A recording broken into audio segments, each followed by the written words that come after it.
Assalamualaikum warahmatullahi wabarakatuh. Kami dari Sekolah Menengah Kebangsaan Pekalan Hulu. Pada hari ini, kami akan membina satu model jambatan berdasarkan gambar ni. Bahan-bahan yang kami perlukan ialah 30 batang lidi yang panjangnya 45 cm.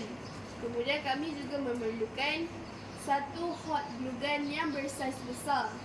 Selain itu, kami juga memerlukan 3 batang hot glue stick yang setiap satunya panjangnya 20 cm.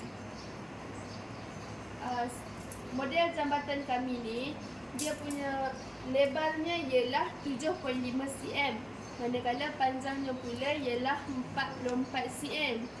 Tingginya pula ialah 17 cm sahaja. Mari kita mulakan.